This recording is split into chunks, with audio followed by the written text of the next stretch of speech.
이 임원들을 비롯해서 전 회원들이 아주 열심히 노력해서 우리 학회의 의상이 상당히 높아진 한 해가 됐지 않느냐 그렇게 생각을 합니다. 이 자리를 빌어서 감사의 말씀을 드립니다.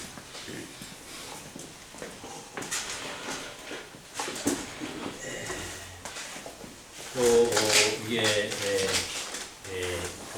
계제에 한 말씀을 드리고자 하면은 얘기에 있는 얘기를 좀 한 가지 해보겠습니다.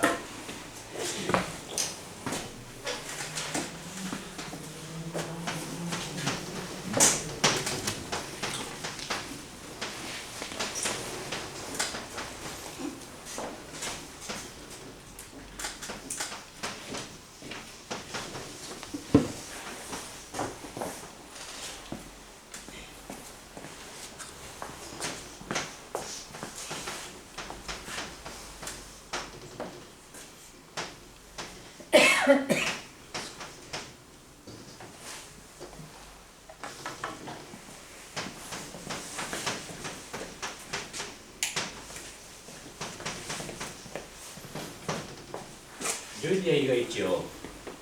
이건 이제 교장 선생님이 흔히 학생들한테 하는 얘기입니다. 나만 하는 게 아니고 다 여러 번 들으셨을 겁니다. 그 무슨 얘기냐 하면은 옥은 다이아몬드는 쪼지 않으면은 잘 가공하지 않으면은 그 빛을 발휘하지 못한다. 사람도 마찬가지죠. 공부를 안 하는 사람들은 그게 옳은 게 뭔지를 모른다.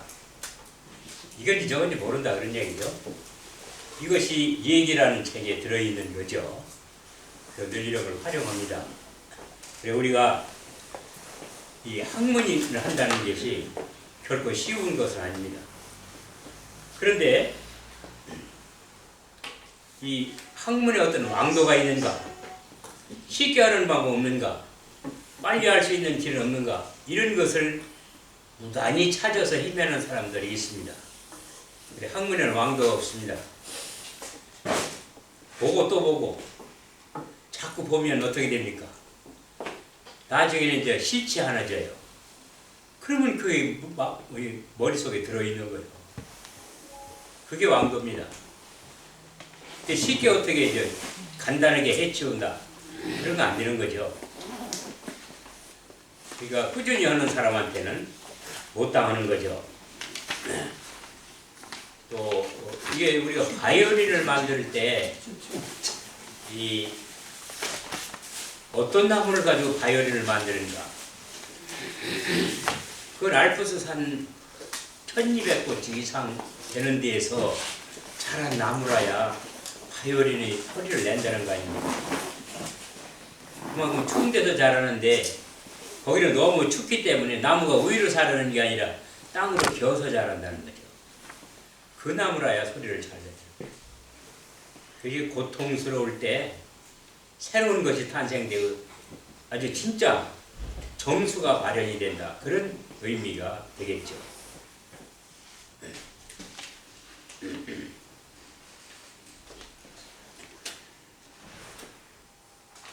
그 어려운 역경에서도 돌파구를 찾느냐 못 찾느냐 이런 것이 하나의 그 사람을 성공하느냐 못하느냐 하는 것을 가늠하게 되는 거죠. 삼국지에 나오는 조조라는 사람은 전투에서 졌으면 도망가면서도 아 이렇게 하면 이길 수 있을 건데 하는 것을 생각해요. 그게 다음번에는 그렇게 해보겠다. 그게 실패한 것을 좌절하고 이제 난 틀렸다고 하는 게 아니라 새로운 시도를 하는 사람한테 성공이 있는 거고 새로운 시도를 하지 않으면 그건 성공을 알 수 없는 거죠. 그렇게 어떻게 하면 이게 디딤돌이 되느냐? 그건 마음먹기 달린 거죠. 명리학이 결코 쉬운 학문은 아닙니다. 하고 또 하고 그래도 끊임없이 모르는 게 나와. 이게 내가 이렇게 어려운 학문을 뭘 하는가? 여기 뭐 금도 나오는 것도 아니고 돈도 나오는 것도 아니고 이런 생각을 하게 되죠. 근데 어느 시점에 가면은 좋아져요. 다 알려집니다. 보입니다. 우리가 갑이다 그러면은 12천간이라든지 10천간 12지제를 가지고 씨름을 합니다. 그럼 갑이 나왔다 그러면 갑은 어떤 의미가 있는가? 갑일에 태어난 사람이다. 그건 무드머린 게 장자나 장녀다. 이렇게 연결시켜보는 게 공부하는데 상당히 도움이 됩니다. 그리고 또 갑이라는 건 솟는 의미가 있죠. 그 제일 나서는 사람이다. 또 이 갑이라는 것은 우리가 공부할 때 나무라고 그랬어요. 그죠? 나무가 꺾입니까? 고집불통이죠. 꺾이진 않는다. 잘리긴 해도 꺾이진 않는다. 그렇게 그런 걸 우리가 생각해보면 되는 겁니다. 또 우리 갑자다 그러면 자가 갑한테는 뭡니까? 인수죠. 그리고 최고에 올라앉은 사람. 그래도 어느 대학 갈래? 인문계 가라. 이런 거 최고에 올라앉은 사람이 공장에 가서 일한다고 되겠어요? 그건 안 되는 거죠. 이렇게 쉽게 우리가 생각하면은 아주 이렇게 그게 명리라는 것이 대단히 어려울 것도 없어요. 자, 이제 을축이다 그러면은 을이 축토 위에 앉았어요. 그죠? 그리고 축토라는 건 동토죠. 그런데 갑이라는 것은 토가 아니면 살 수가 없죠. 그러니까 갑은 토가 하면 재죠. 갑이라는 사람은 돈 좋아하는 사람이다. 또 갑은 그게 이제 재니까 부인이자네 남자 같은 거죠. 부인을 떠나서는 못 사는 사람이다.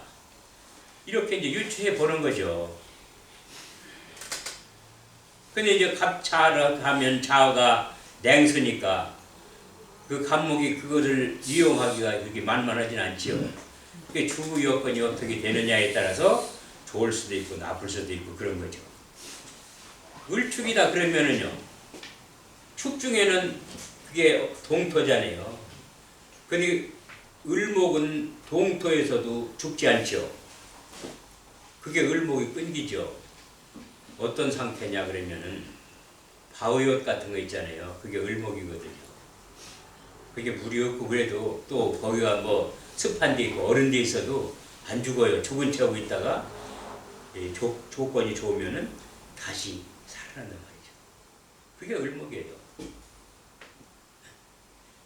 근데 이제 갑이나 을이 나는 나무기 때문에 만약 겨울에 태어났다. 근데 사주에 화기는 없고 전부 금수로만 이루어졌다. 그럼 어때요? 그럼 끝난 인생이죠. 쉽게요. 어떤 좋은 화기가 온다고 해도 그 얼어 터진 것을 그걸 데울 수 있는 게 있습니까? 운에서 와도? 그게 시세 망친 사람이네. 이렇게 보면 되는 거죠. 다른 것도 다 마찬가지예요. 어렵다고 보면 한없이 어렵지만은 쉽다고 보면 상당히 쉬운 거죠. 아까 우리 회장님이 이 12포태에 대해서 그래프까지 그려가면서 참 설명해 주셨어요. 그런 그래프를 시도해 본다는 것은 공무원의 상당한 자기의 진념을 거기에 경주했다는 표시입니다. 그래프가 아무나 그려지는 건 아니죠. 근데 음양이라는 건요, 이게 우리가 12포태를 적용할 때 음포태나 양포태 이런 게 있어요. 그러면 양포태를 적용하는 게 옳으냐, 음포태를 적용하는 게 옳으냐. 근데 세상에는요, 양생음사, 음생 양사가 있잖아요. 양이 살을 때 음은 죽고 음이 살을 때 양은 음이 살으면 양은 죽고 이러잖아요. 그 어떤 경우가 있느냐? 밤낮 있잖아요. 밤낮. 낮이 길면 밤이 잘 줄어들잖아요. 그걸 영축의 이론이라고 그러는 거죠. 영축의 이론이라고.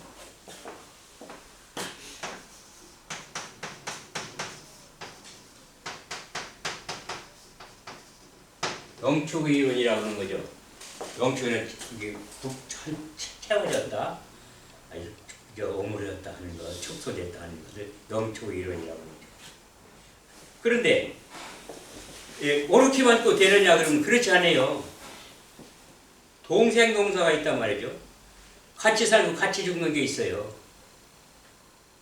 그러니까 언제는 같이 죽고 같이 산다며, 어떤 때는 양생 음사가 된다며, 이걸 가지고 고민하게 되는 거다 이거죠.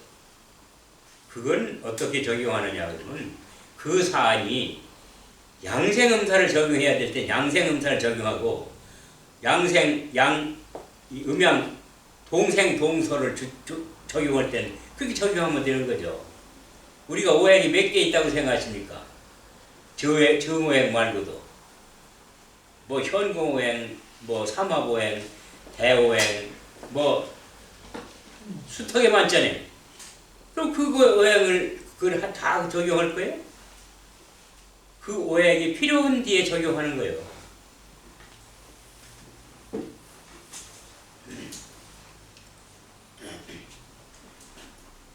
그리고 도도새 평결이라는 그 얘기를 좀 들어보셨을 거예요, 그죠? 도도새 평결이라는 거는 도도새가 아프리카 옆에 있는 그 섬에서 그 섬에서 살게 됐다 이 말이죠. 근데 그 섬은 먹을 게 지천이고 이 천적이 없어요. 그 맨날 먹고 놀고 지내면 그거 끝나는 거죠. 그게 일이에요, 그 도도새 일이. 그래서 도도새는 이제 부리하고 발만을 강화시키고 날개는 태화돼서 이제 날 수 없게 됐단 말이죠. 그 이제 600년, 1500년이죠. 15세기경에 포르투갈 사람들이 거기 들어와요. 근데 포르투갈 사람들이 들어오니까 그 새들이 구경하러 오는 거예요. 사람들을. 처음 보는 사람들이니까 구경하러 오는 거예요. 그 잡아먹고 그래도 뭐 계속 구경하러 오는 거죠. 그래서 포르투갈 사람들이 뭐라고 그러냐면 그거 바보새다. 그래서 그게 도도새 이론이라는 게 그게 바보새라는 소리거든요. 근데 이제 그게 포르투갈 사람들만 오는 게 아니라 다른 데 사람들 중에 무역을 하기 위해서 들어오고 또 사람 따라서 짐승들이 들어오니까 짐승들이 잡고 사람들이 잡고 나중에 멸종이 돼요. 그래서 다 이제 끝나게 됐다 이 말이죠. 멸종이 됐다 이 말이에요. 그래서 사람들은 뭐라고 그러냐면 도도새 보고 위기가 닥쳤을 때에도 그거를 대비를 안 해서 네가 멸종이 됐다. 그렇게 하는 거예요. 도도새의 얘기는 다르죠. 현실적으로 먹을 게 지천이니까 뭐 날개를 그거 하느냐. 현실에 충실하게 살았다. 그게 뭐 나쁠 게 있느냐. 어떤 이론이 옳다고 생각하십니까? 그래서 이 도도새의 평결을 많은 데서 이용을 합니다. 그래서 그 영국 작가가 쓴 건데,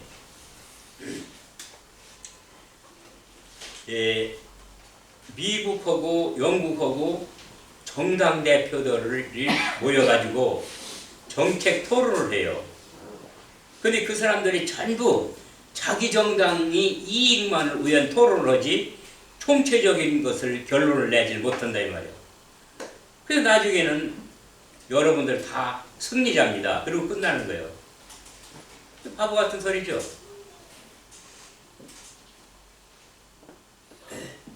마찬가지로 우리가 명리학 하면은 그 이론들이 수십 많아요. 그럼 여러분들 그 여기서 오는 그 이론들을 다 이해할 수 있는 겁니까? 다 옳은 이론입니까? 그래서 그것이 다 그런 이론입니까? 자기 나름대로는 다 옳다고 주장하는 거예요. 그런 속에서 어떤 책을 보면 이렇다고 그러고 저런 책을 보면 저렇다고 그러고 그럼 도대체 긴 건 뭐고 아닌 건 뭐야 이렇게 의구심을 가지게 되는 것이 현실입니다. 그런데 그런 경우에 우리를 어떻게 대처할 것이냐? 그게 이제 도도새처럼 되는 거예요. 너도 옳고 나도 옳고 다 옳은 거죠. 그럼 그 중심은 누가 서 있느냐? 본인이 서 있는 거죠.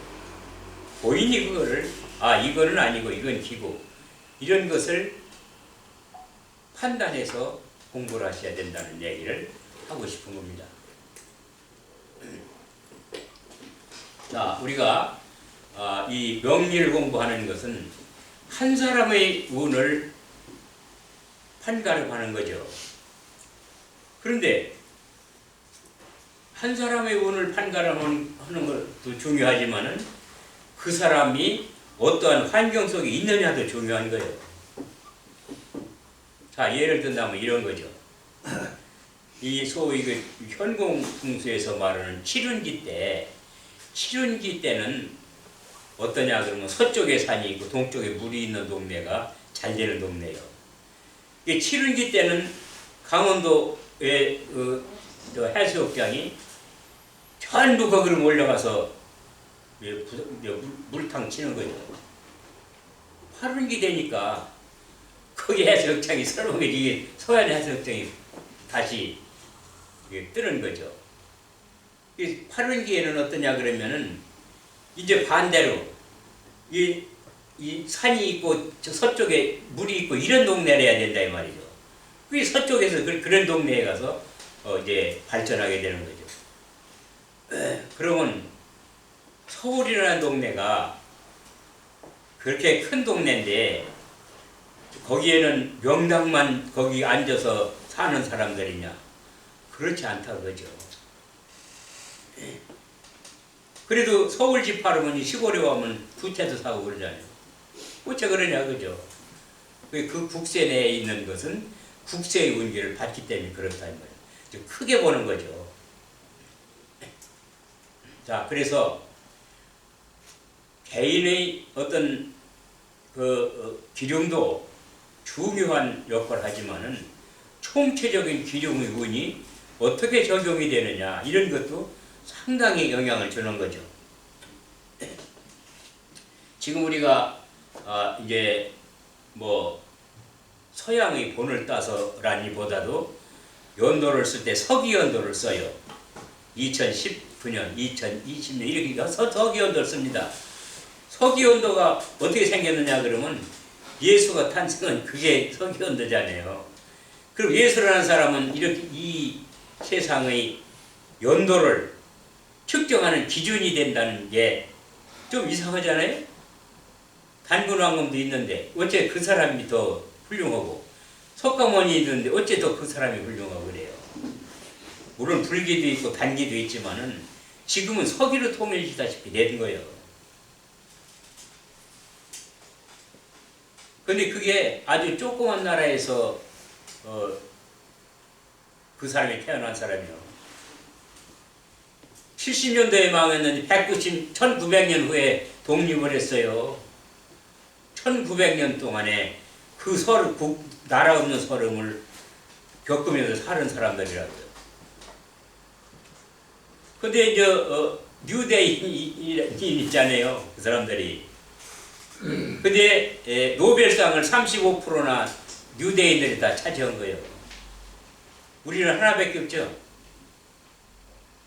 그것도 이제 참 억지로 얻은 거지 어떤 학문적인 개발에 의해서 상을 받은 것은 아니잖아요. 이와 같이 이 고난 속에 있을 때 뭔가 새로운 돌파구가 된다. 여러분이 공부하실 때 어렵더라도 이 어려운 것이 나에게 공부를 하게 하는 거다. 이렇게 위안을 하면서 맺으려면은 더 좋은 성과가 있지 않을까. 이런 당부의 말씀을 드려봅니다. 네, 오늘 수고하셨습니다.